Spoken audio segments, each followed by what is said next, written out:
sector. Sure. I'm sure the students will get lot of learnings, motivation, and it will be quite enriching to us also. So we are really once again grateful to you, sir. Thank you so much. Uttara, I think you can start now. Good morning and a very warm welcome to one and all. Lakshya in its glory has come to inspire the very essence of leadership. It admires the true meaning of success which lies in the path taken to achieve it.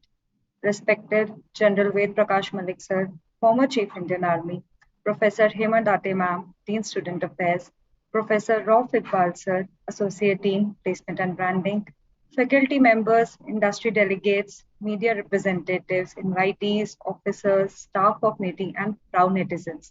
Today, NITIE presents Avartan 2021, a corporate crossroad. On behalf of the entire NITIE fraternity and Team Lakshya, I, Uttara Vishisht, feel privileged to welcome you all to Power Talks, a candid GAN session. In its illustrious legacy of 2 decades, Avartan has witnessed many milestones, and it will mark another one when one of the country's biggest business school fairs gets underway virtually for the second time, beating the odds caused due to the unfortunate and unprecedented situations. Lakshya salutes the vision of our leaders who stood by their dreams and valiantly challenged the adversities during time. Let us now quickly walk through the journey of series of events describing Lakshya and Avartan through a short video. I request student coordinator, Mr. Mahesh Kedekar, to please play the video.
This was really an engaging walk through the plethora of flagship events under Avartan. May I now request Professor Rauf Iqbal sir to deliver the welcome speech. Thank you, Uttara. Very good morning to all. Warm greetings to all the distinguished. I welcome General Ved Prakash Malik sir, former Chief Indian Army. Welcome sir to this event. Professor Hemant Ate ma'am, Dean Student Affairs. Faculty members, industry delegates, and my dear students to Avartan 2021. Established in 1963 with the motto of Uddak Pragati, NITIE has completed 57 glorious years. Since its inception, NITIE has adopted a very focused approach to meeting the industry needs through its unique PG programs and industry outreach through executive development programs, consultancy services, and applied research activities. I take immense pride in saying that our institute, the National Institute of Industrial Engineering, has been producing young and energetic ambassadors who have brought about a significant change in the industry. NITIE commemorates its annual festival, Avartan, which celebrates the harmony between business, culture, and sports. The prime objective of this festival is to provide much needed industry interface to the students and orchestrate corporate excellence. Lakshya, under the umbrella of Avartan, is a unique endeavor of NITIE that specializes in creating an unforgettable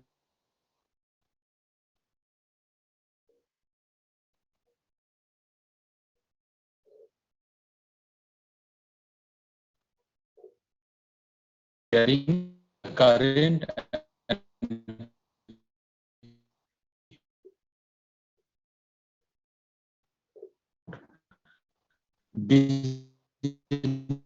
business excellence,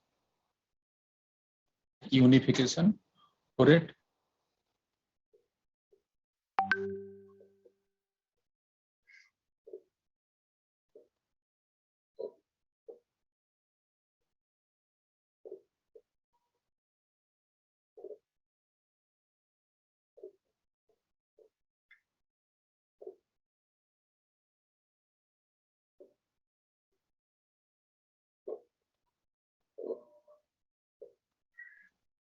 Thank you so much, sir. Vision is the art of seeing what is invisible to others. The future belongs to those who see possibilities before they become obvious. Today, we have an eminent personality between us, one who belongs to a very different class of people. They march on new paths rather than traveling the worn paths of accepted success. They have led us with power of their example, and today they astonish the world with the example of their power. Ladies and gentlemen, we are in a real treat today. It gives me an immense pleasure to introduce our speaker to you, General Ved Prakash Malik, sir. Sir was Chief of Army Staff of Indian Army from October 1st, 1997 to September 30th, 2000. During this tenure, he was also Chairman, Chiefs of Staff Committee of India for 2 years. During his long military career, General Malik sir took part in many wars and different kind of security operations. In 1999, he coordinated and oversaw planning and execution of Operation Vijay to successfully defeat Pakistan's attempted intrusion in Kargil Sector. He was awarded Vishisht Seva Medal and Param Seva Medal for distinguished military services. He was felicitated Excellence in Leadership Award by Atur Foundation, Pune, Distinguished Fellowship of the Institute of Directors, New Delhi, Pride of Nations Award by Doon Citizens Council, and Punjab Ratna Award by Punjab Writers and Cultural Forum. Post-retirement, he was nominated as a member of National Security Advisory Board for 2 years and also founder member of Observer Research Foundation, New Delhi. Apart from writing opinion columns in newspapers, professional magazines, and books, he has authored 2 books, Kargil, From Surprise to Victory, and India's Military Conflicts and Diplomacy, an Inside View of Decision Making. He is a frequent speaker of civil and military institutions, universities, and corporate houses in India and abroad on strategic, leadership, and management issues. Let's capture his life journey through a short video.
It was such an inspiring journey, sir. We are so honored to have you. I now request General Ved Prakash Malik, sir, to enlighten us with his speech. Thank you, Uttara. Professor Hema Date, Professor Rauf Iqbal, faculty members, team Lakshya, and ladies and gentlemen. It's a great pleasure to be with you all today. For last 2 years, in fact, I've been wondering whether I'll be able to make it or not, but I'm so glad that I was able to make it this time. My talk, the subject today is on leadership and motivation. In fact, this has been decided between me and the team Lakshya. They thought that I can speak on this subject. So during my talk, I will be speaking to you primarily from my experience. There is no bookish knowledge in that. What one has learned in the armed forces and outside for last 42 years and more. So I'm going to share that with you. But before that, I must say that it's a great pleasure to be speaking to the budding industrial engineers, because I think what we need today in India, a large number of industrial engineers, because industry is still to catch up with our neighboring country, and there is so much of scope. We are all looking forward to more and more industry. As the Prime Minister said, Atmanirbharta in our country.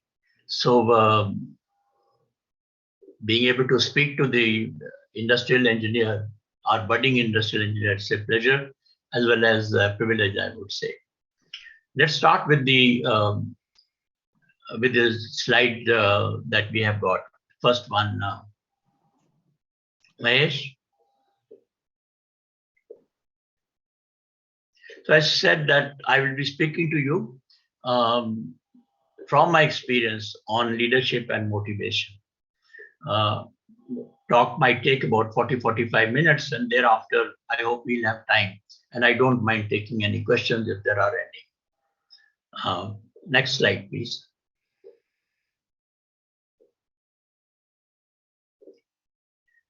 Whether it is a war in which I have been involved many times, or in business, or I would say in any difficult situation, I consider that two most important aspects are human resource and technology.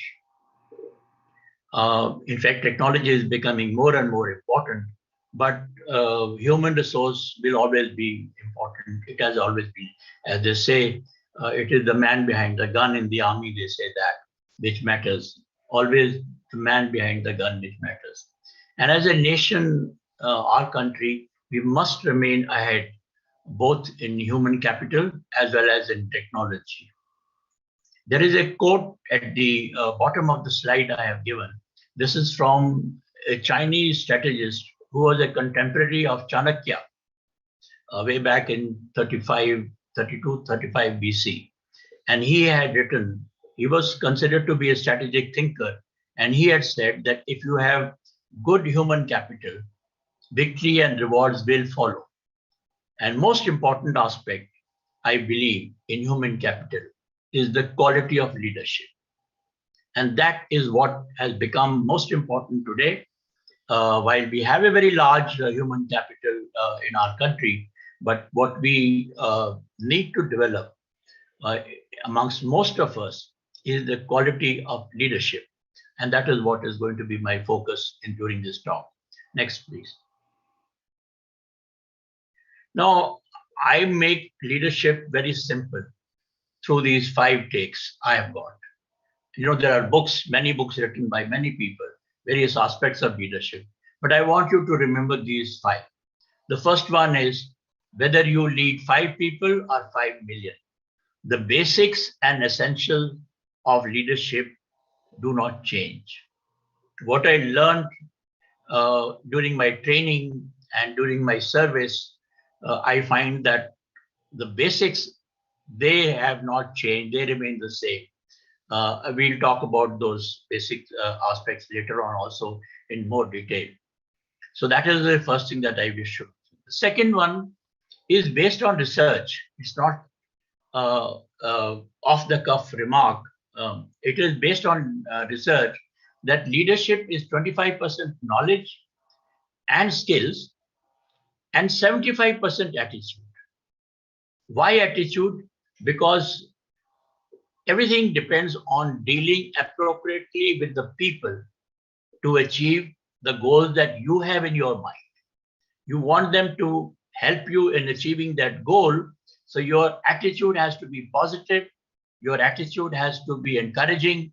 Your attitude has to take everybody along with you. So it is that positive attitude that is absolutely essential if you want to become a good leader. The third take that I have is sound character. Examples of sincerity, honesty, integrity. So character is the key to leadership in every field of activity. And that forms a major component in creating trust. Say it is the great scientist. They are wrong, he said. It is character. It is that your character that is becomes important. The fourth one is, go back, leadership stands for hope, it stands for change, and it stands for achievement. People look up to you because they have hope in you. They look up to you because you will take them through the changes that are taking place, modernization, other kind of development that takes place, and that you will take them to success, achievement. Now, challenges produce leaders, and leaders take on challenges. So what I have always followed is never refuse a challenge. Challenge is what gives you the experience. And you will also notice sometimes that when there are many challenges, you will also have some leaders developing during that. So there is a symbiotic relationship between leadership and challenges. And I believe that leaders never refuse a challenge. They will always accept it. Next. And the last take that I have, which is applicable everywhere, I do not believe that leaders are born. I do not believe that leaders are born. They are a result of self-belief, hard work, opportunity, and experience that they get. I have seen, I'm sure every one of us would have seen, there are many people just because they are born in a particular family and they think that they can become leaders. That's not good enough. You really have to work. You have to prove yourself. You have to make use of opportunities and you have to show results. Only then people will accept you as a good leader. I have these two photographs which I have shown the time when I joined the army as a second lieutenant. And it's all been hard work and it has always been believing in myself. Next, please. Now I come to human capital, development of human capital. Every organization and its human capital need credibility. You know, you will notice that all the big companies are doing well because their credibility is there today. And that becomes important. And how does that become? Because you practice certain values and ethos, whichever organization may be. And some of the values and ethos which need to be practiced all along in life. I've given that here. The first one is discipline, which enables you to channelize and not waste energy. Discipline, please remember, doesn't mean that you will be punished for something that you do not do. Rules or punishment. It is much more than, and that is channelizing whatever you are doing in a systematic manner and not wasting energy in that. You will not forget anything. You will do it sequentially without forgetting anything, and you will not waste your energy. That is discipline. And it brings efficiency in your work. Then physical and moral courage. Physical courage, of course, in the army you require because you're climbing mountains, you're facing bullets, and you are going through those very risky situations. But I think moral courage is important for everyone. And that is, what is moral courage? The simple example that I can give is, do not indulge in double standards. people who indulge in duplicity, double standards, they cannot be considered. They cannot be accepted as good leaders. I'll give you an example, a personal anecdote from me. Once I had, during Kargil war, said that somebody asked me, so you've been complaining about not having enough weapons and equipment and ammunition. So how are you going to fight the war? And the war was already on. So I said, no, we shall fight with whatever we have. Now, some people who were responsible for getting us weapons and equipment, they didn't like it. And they went and chugli karo to the Prime Minister, कि General Saab ne to ye bol diya. And one day we were walking and the Prime Minister was a very nice person and a quiet man. So he asked me, he says, General Saab, you mentioned this, we shall fight with whatever we have. It's a reflection that we haven't given you enough. And you think you should have said it in public. So I said, because the question was asked, I had to answer.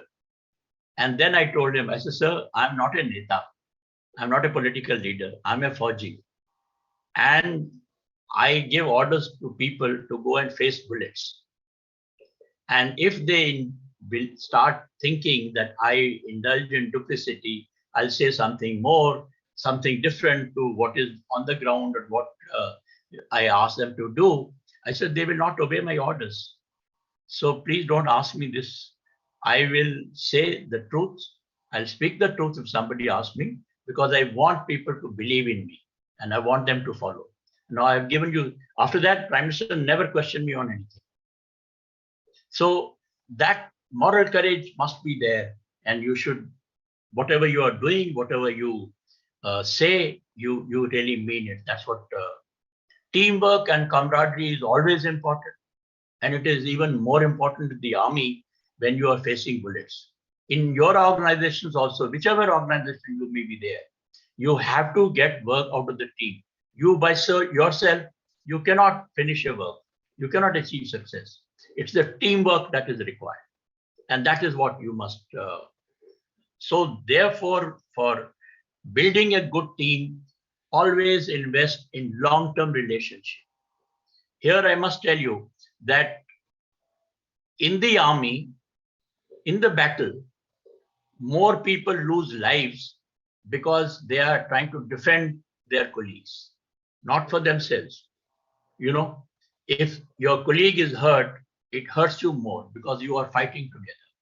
So teamwork for us is extremely important, but I believe teamwork is also important in any organization. Fairness, compassionate, caring, every leader must be there, must be fair, it must be compassionate, and he should also be caring for his team. You must believe in diversity and plurality. It's not a question of saying something and doing something different, whether it is gender or it is other communities, caste, creed and all. As far as we are concerned, everybody is equal. They are a member of your team.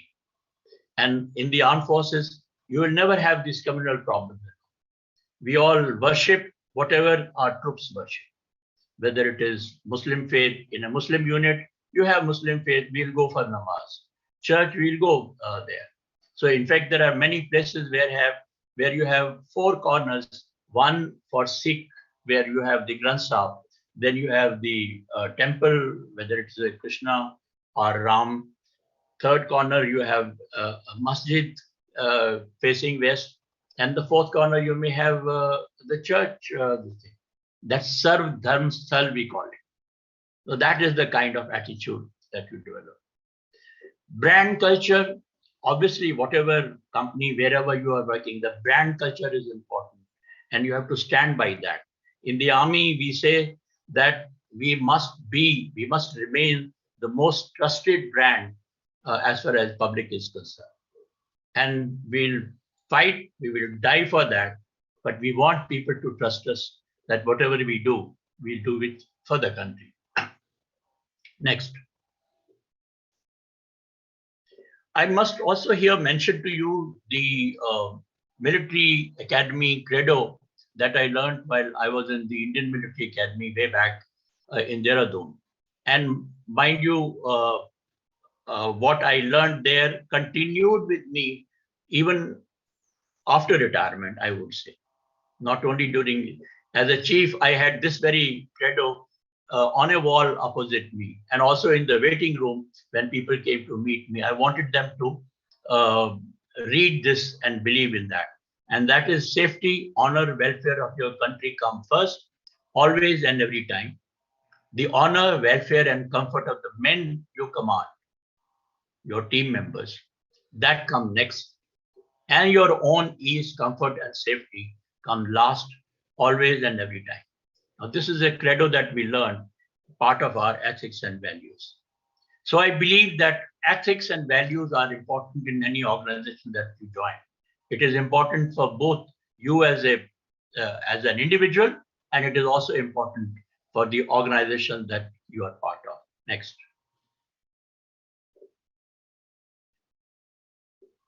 I will be talking about some of these important aspects of leadership. And the first thing that I want to mention is your knowledge, professional knowledge. Many of you will be finishing your studies now and joining the profession, working in some areas, but I want you to remember that knowledge is never ending.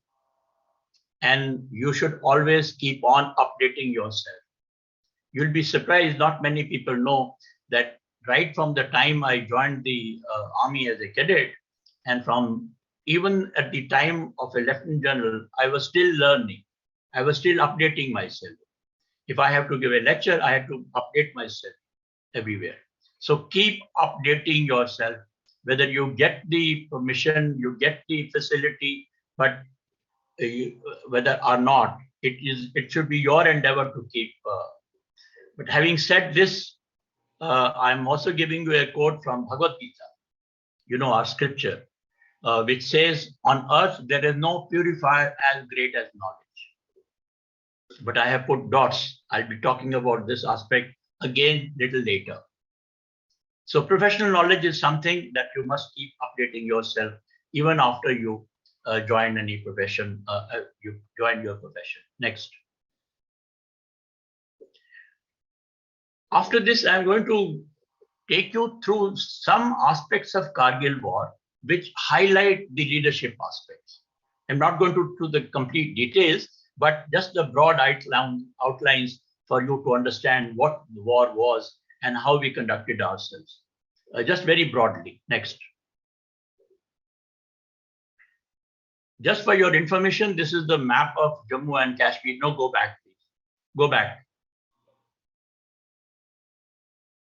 Now, POK stands for Pakistan Occupied Kashmir, and the line of control is 740 kilometers in the purple line, and then in the yellow you have the actual ground position line, 110 kilometers in Siachen sector. Siachen sector developed a little later, so that's why these are two different lines. And this is where the Pakistanis, they attacked us, where the red arrow is, and the person who indulged in that, you see his photograph. But when this happened in the month of May 99, our first challenge was, who are these intruders? Because everybody told us that these are jihadis, or those, ultra Islamists, etc., who have come. Some Kashmiri militants that they're all. And we couldn't make out whether these were Pakistani army people or not. So that became our first challenge, whether these are Pakistan army or the militant groups from on the other side. Next. Now, these are some real photographs, actual photographs of the areas where we fought. This is Siachen Glacier. Next.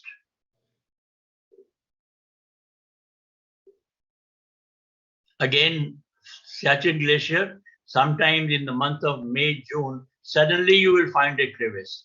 You go over this area and you come again to that area after a week, you might find such crevices, and you have to go prepared for these kind of hazards which come upon suddenly on you. You have to go prepared, and you have to have a good teamwork in that. Next, just keep on rolling these things. This is the way you move on a patrol during winter, because there is always a chance that you may fall in a crevice and the others will have to lift you. Next. This is the kind of helipad, some of the helipad that you have there.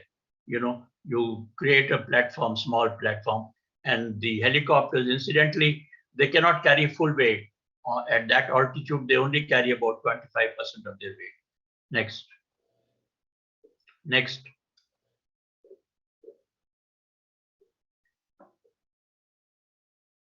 Yeah, this is the Kargil sector from where we fought the. If you can go back to one slide, I think. This is famous Tiger Hill. Some of you would have heard the name Tiger Hill. I would suggest if you people get a chance, you must go to Dras and Kargil and Ladakh. I mean, it's an area worth seeing. It's part of our country, and we must visit and see that area and familiarize ourselves with those areas. Next, please. So there were many challenges. I mentioned about challenges earlier also, and I'm just listing some of them. The terrain, you have seen it, what kind of a terrain, high altitude, glaciated. There was an intelligence failure. The real intelligence failure, the situation was not clear for quite some time because people kept telling us that these are militants from the other side wearing salwar kameez, you know, black salwar kameez, etc. But that was a ruse, that was a deception from the other side. Later on, we realized it. It took a little time. Surveillance failure on the ground due to winter conditions and non-availability of surveillance devices. Those days, we did not have the kind of surveillance devices, the surveillance from the satellite surveillance, our high altitude photography, or radars on the ground. Today, we have got all those things. We are much better off today than we were during the time when we fought the war. There was shortages of weapons, ammunition, and equipment. I have mentioned to you about it earlier. And the other thing was that, you know, we had carried out nuclear weapon tests in May 1998. And within a few days after that, the Pakistanis also carried out a similar test.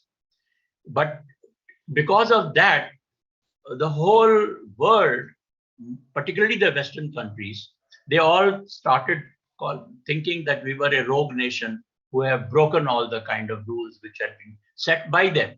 They all had weapons, but they did not want others to have nuclear weapons. So that was one difficulty that we faced, that they broke relationship with us, particularly on the defense side. And as a result, we could not buy anything from those countries.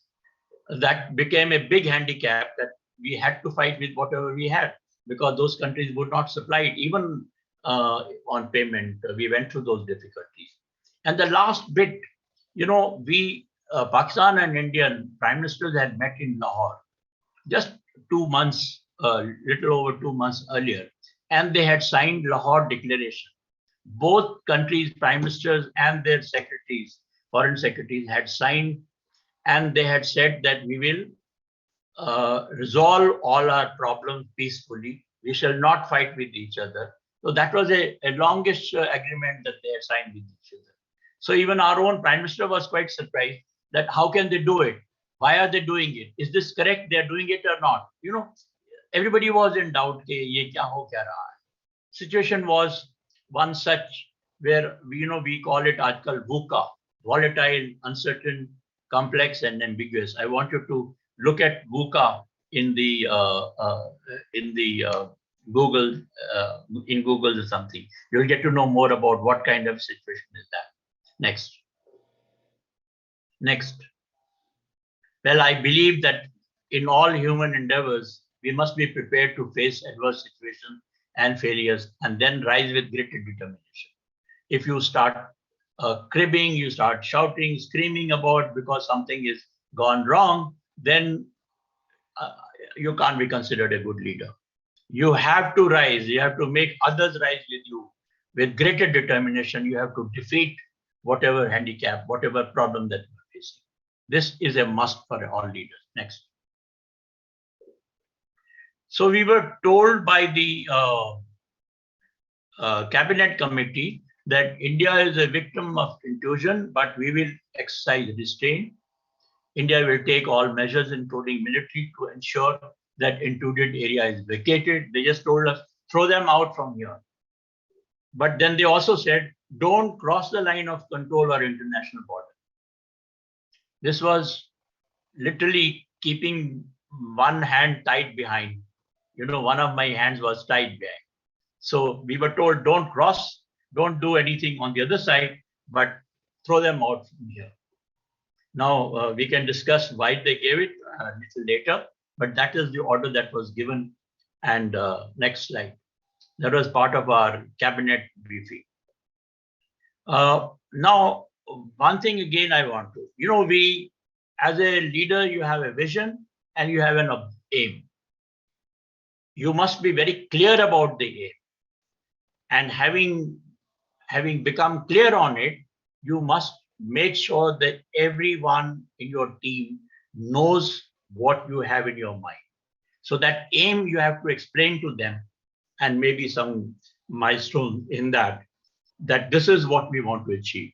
And during that period, I went around, spoke to all my troops on the western border, northern border, and I just kept telling them, well, the enemy has started the fight, but it is we who will fire the last shot. And I made it very clear that the war will end only on our terms. Now, this is the way I explained to them that what is our goal and what we have to achieve. Next. I mentioned to you about knowledge, but this is very interesting quote from Bhagavad Gita, which says all action without exception culminate in knowledge. Knowledge and action both lead to supreme bliss. However, action is superior to knowledge. In simple words, this is from scripture, and I'm sure the other scriptures also would have something like that. All it tries to tell you is that action is important. You may have any amount of knowledge, if you are not putting it into action, it is of no use. So your action is going to start very soon, I guess, when you finish your studies. Wherever you are, you will get it. So always remain action oriented, and always remember that action and implementation are more important than planning. In fact, I would say that in our country, we do a lot of planning, but we go wrong, or we are not good enough when it comes to implementation. You will see the projects taking 10 years, 15 years, costing 10 times more, 15 times more. Now that has to be avoided. And that can only be done if you lay greater emphasis on action and implementation. Planning is important, but implementation is more important. And as they say, test of a policy is how it ends, not how it begins. Next. Well, the political leadership, Prime Minister and his cabinet, they gave us a certain mandate, and then we worked out our own joint military strategy. And the first thing that we thought, how to create a strategic imbalance for Pakistan. So that they lose their balance. That was our first attempt. And that we thought we will do it by threatening and maintaining pressure on Pakistan throughout land, air, and sea. And if necessary, be prepared to escalate the situation and launch forces across the border, RLOC. Look, as you know, today we are economically, power-wise, I would say almost about 8 to 10 times better off than Pakistan. That is our strength. Money, technology, everything. And military-wise also, I do feel that we are superior to them. And that has to be used if necessary, when necessary. So that confidence was there with us always. And that is what we made use of. Next slide. I'm showing it to you graphically in a very simple terms.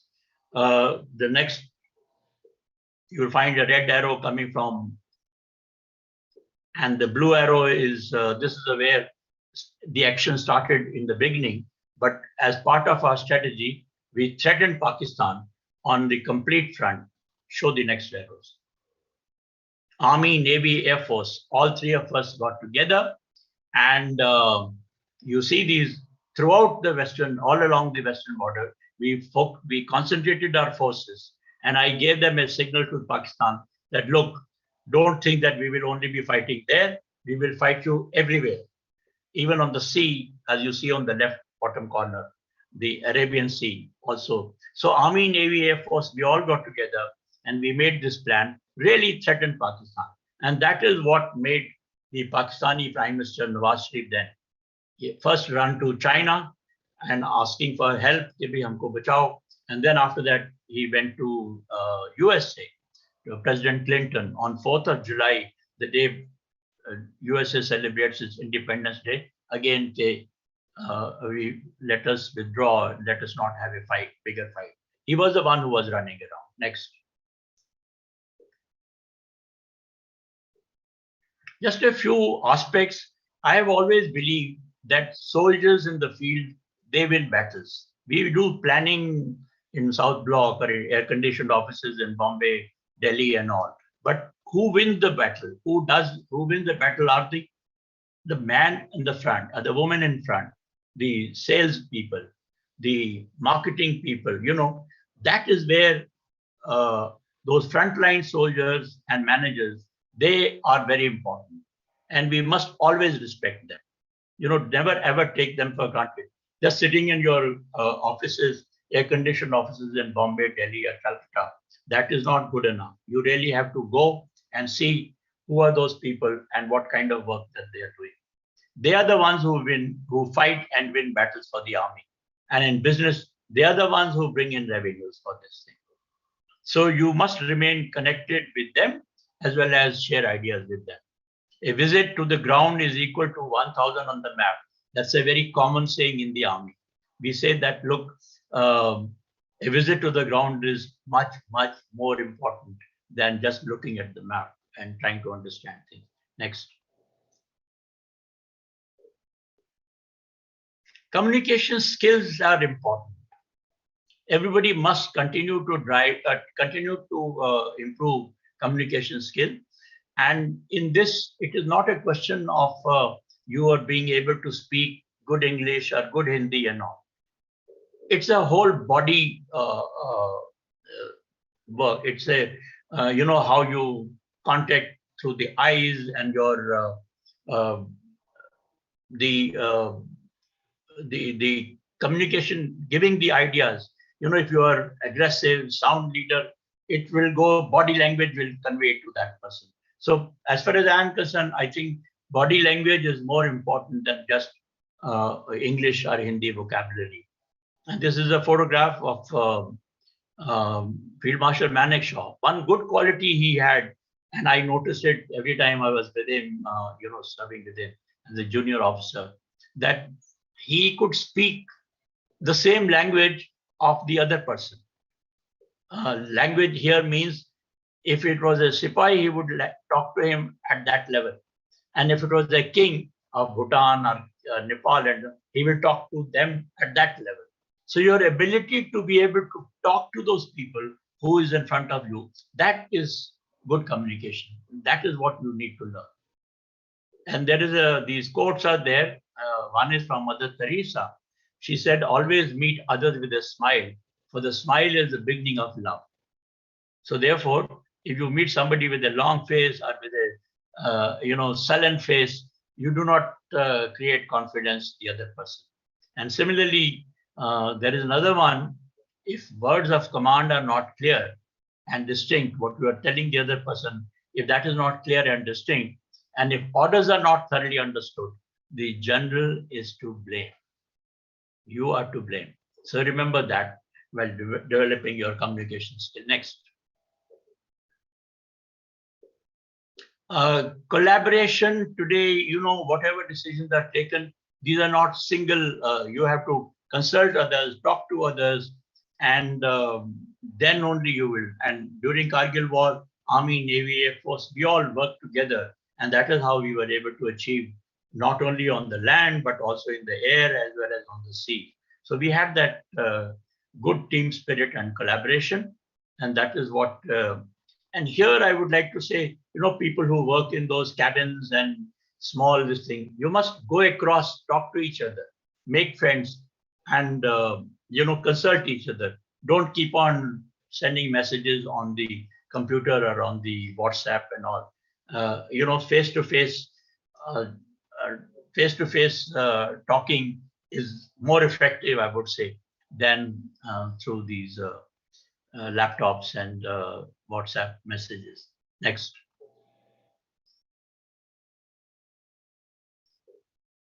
Yeah, this is a delegation of responsibility. Empowerment is important. And when you have clearly given the goal to be objected, then let the junior leaders do that. They are the ones who will achieve goals as laid down by you as a senior leader. And senior leaders then do not interfere in everything, every little bit. Then they just make sure that the environment in which they are fighting, whatever they are doing, that is handled in a manner that it makes the junior leaders work easier. But having said that, I must also say that a senior leader must always keep monitoring as to what is going on. So that becomes important to monitor development. I did not have to fire a shot. I never, I had to, in fact, give too many orders at the ground level. But I went there every 6th day, only to watch people as to what is going on, also to encourage them, and also to find out if they were having any problems facing them. So every 6th day I went there. Otherwise, my work was in Delhi, working on strategy. Next.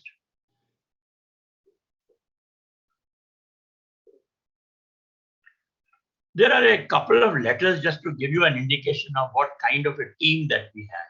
And I'm going to read out these. One letter from a young officer to his father. He says, "Dear Papa, hope this letter finds you in the best of health."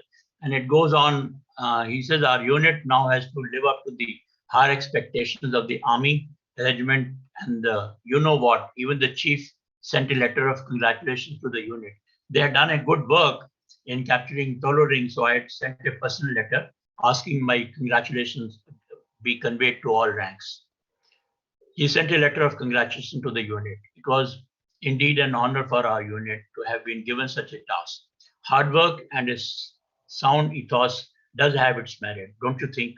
We now have to work harder to preserve the hopes and aspirations of our well-wishers. Please don't worry about casualties. It's a professional hazard which is beyond our control. So why worry?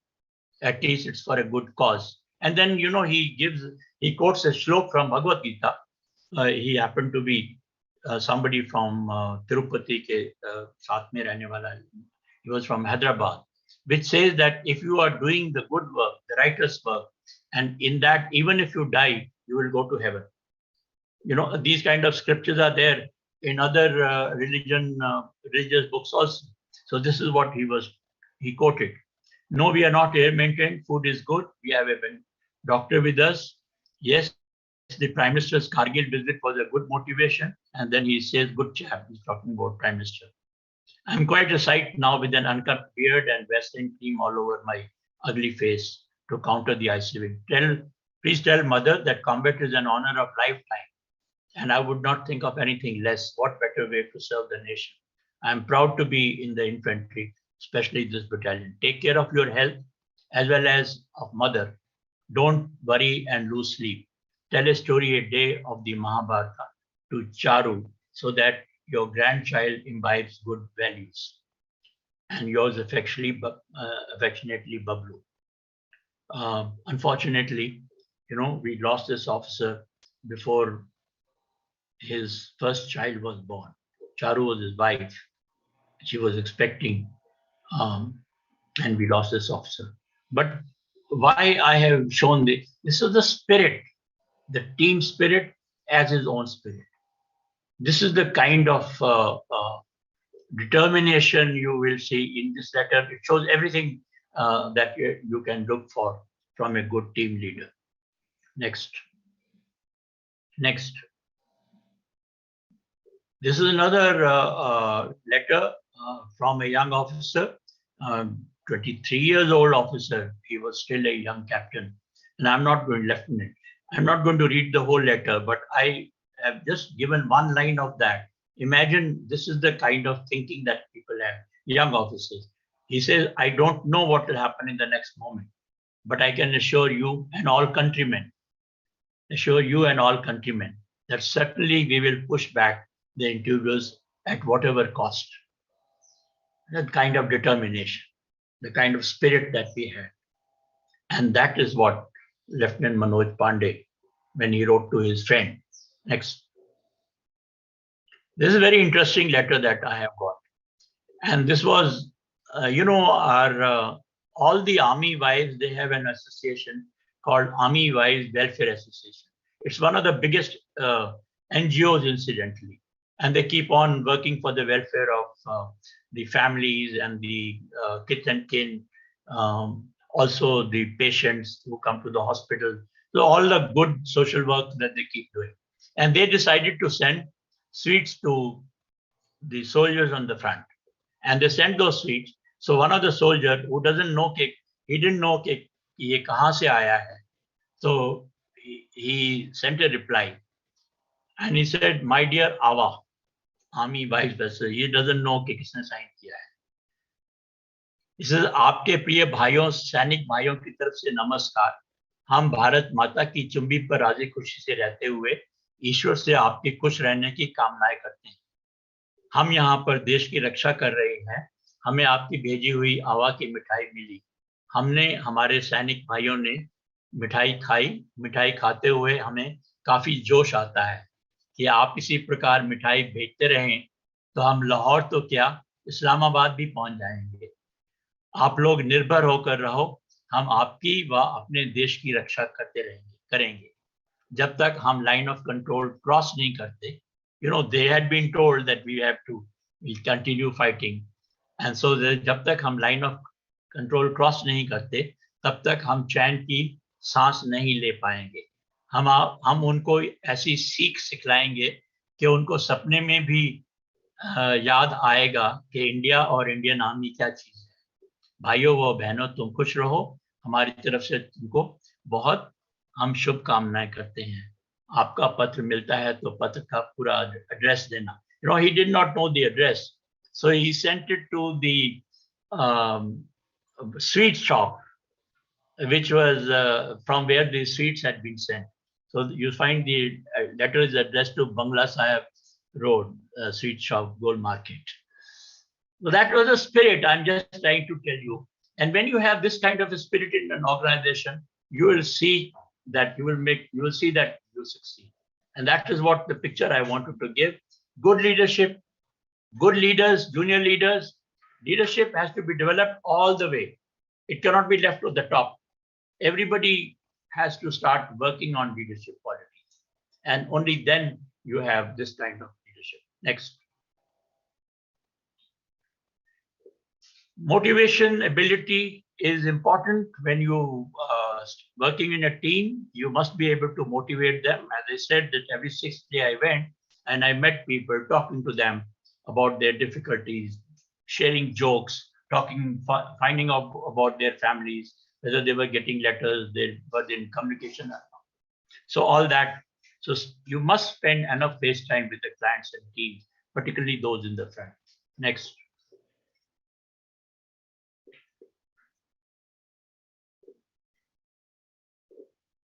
Now, this is the last slide that I have really, and I thought I'll pass it on to you.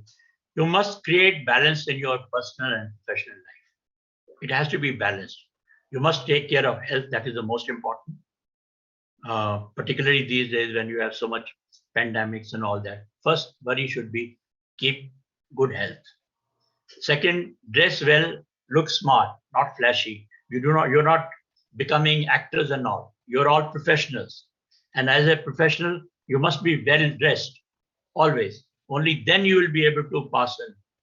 And that becomes very important. Today I'm sitting with you on the computer, but I'm well dressed because I don't want you to think that, so this flashy clothes and all, they're okay for the films, not for us as professionals.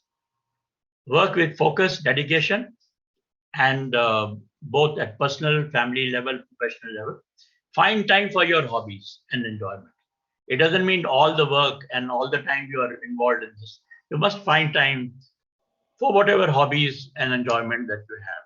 And lastly, I would say, never neglect your family. I will talk about this a little later again. Next slide. Yeah, it is always important for you to keep motivating yourself also. And as far as I was concerned during those stressful days, I got my motivation from the frontline people. Whenever I went there, I got reassured and seeing their commitment and motivation. Nobody ever told me, sir, it can't be done. Always, sir, don't worry, we'll do it. And in that, we lost many lives. So many officers got killed. But I never heard a no from anybody. Now you will ask me, how did I overcome my stress?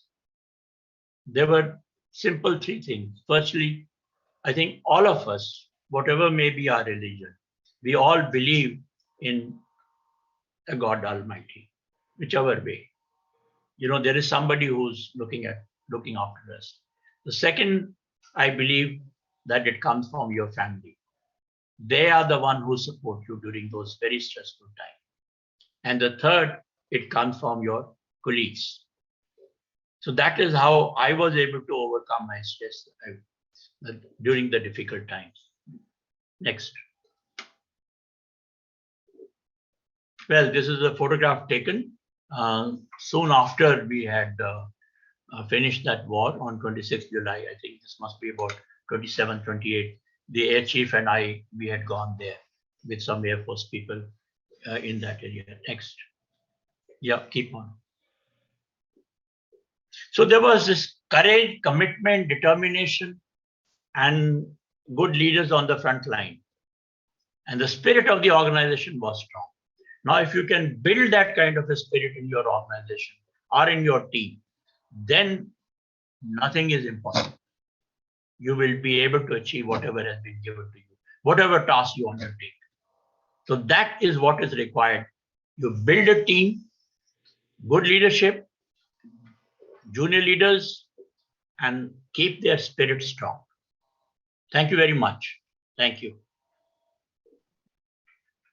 Thank you so much, sir. It was really an enthralling experience to listen to you. Thank you so much, sir, for sharing with us your experience and the qualities which will help us to become better future leaders for tomorrow. I'm sure that it has ignited a fire in each one of us and rejuvenated a spirit which will always inspire us to come out as winners. Thank you so much, sir.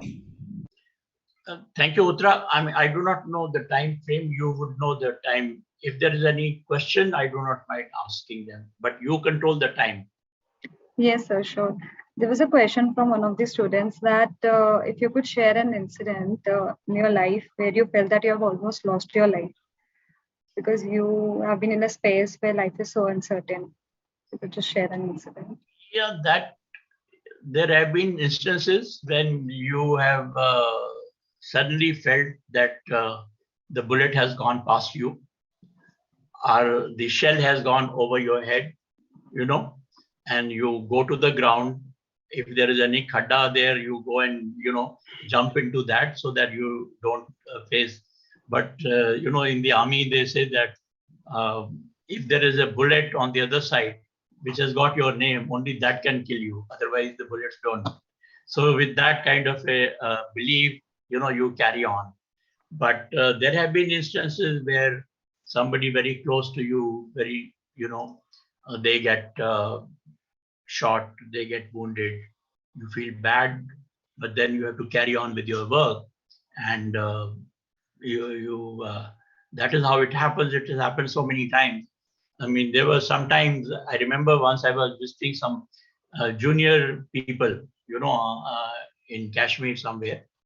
And suddenly the other people saw me with a few of my escorts around, and then they started firing. And the bullets went all over us, including some trees, some leaves falling over us, because they were going through that. And that day I got a ticking off from that junior officer whom I wanted to visit. He said, "Sir, why have you come here? Because of you, I am facing so many bullets." So वो भी होता है, and those are all experiences that we all go through that. Also, sir, we had another question that anything that you remember while you were training in Indian Military Academy? Training wise, our training is quite tough, both physically and mentally.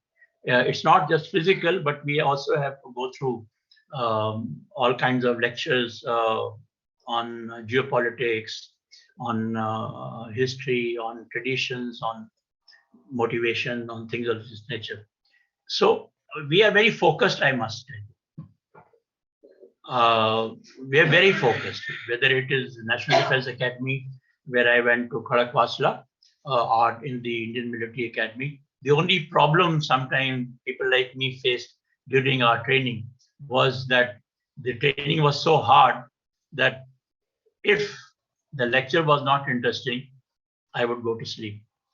So that was but I'm sure it must be happening with you people also sometimes, that if you find an uninteresting lecture, you will fall off to sleep and you get, well, in my time, we used to get punished also for that.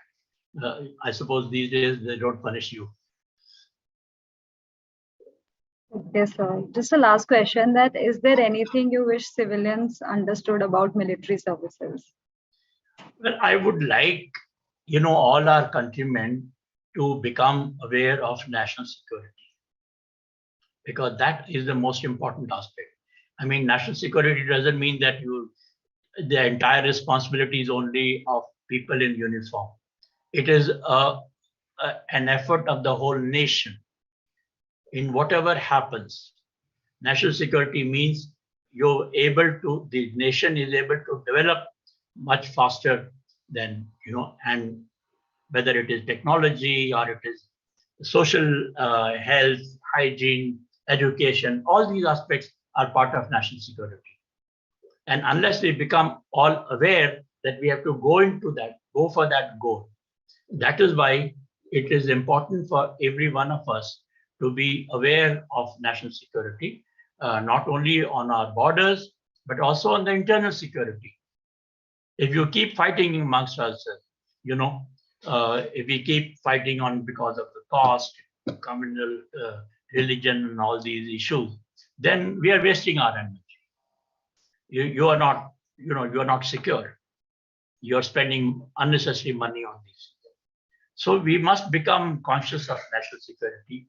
And I would recommend that all of you, whatever be your profession, keep reading newspapers, keep yourself updated, and keep working for the nation and its security. Thank you, sir, for sharing your words of wisdom. I now request Professor Hema Date ma'am to say a few words about the event.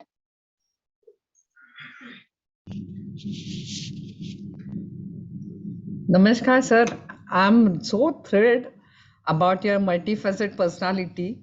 And just I was, it's such a great enriched learning.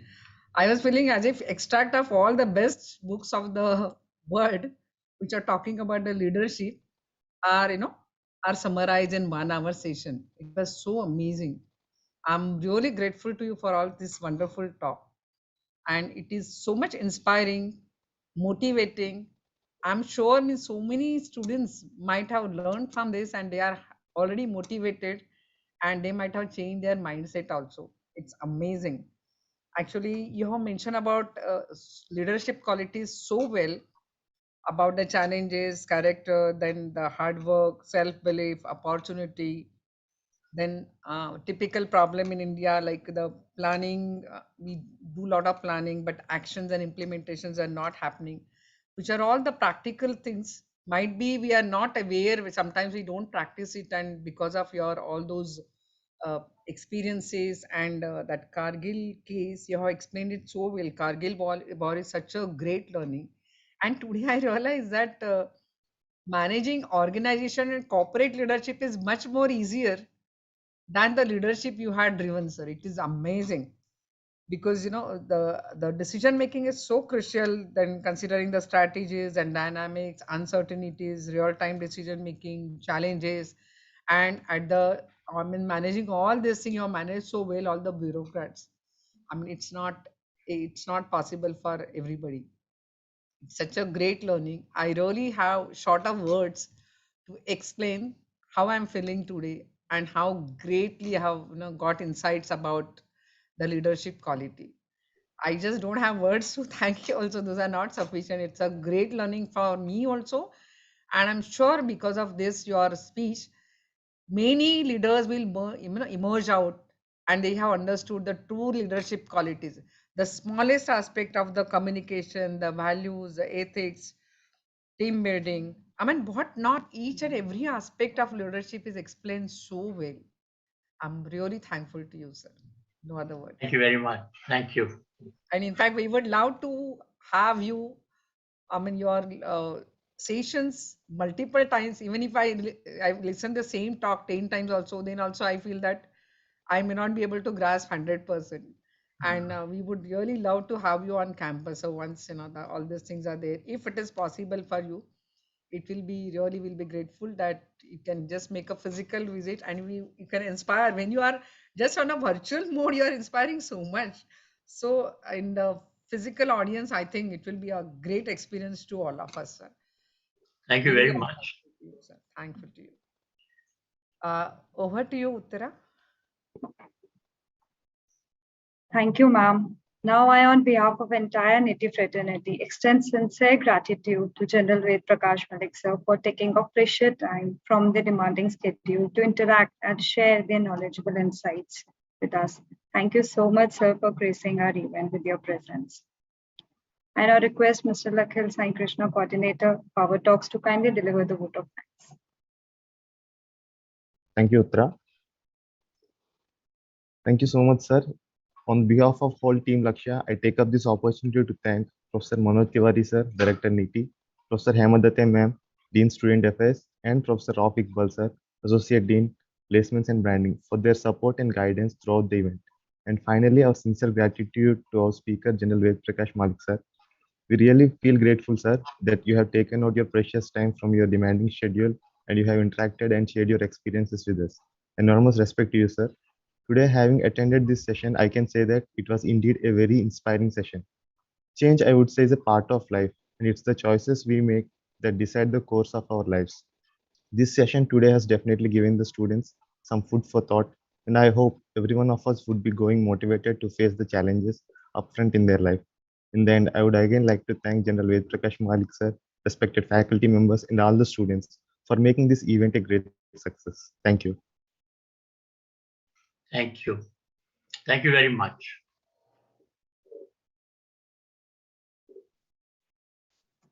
I request Professor Rauf Iqbal, sir, to say a few words of the event. Sir, thank you so much. It was so inspiring. I actually like your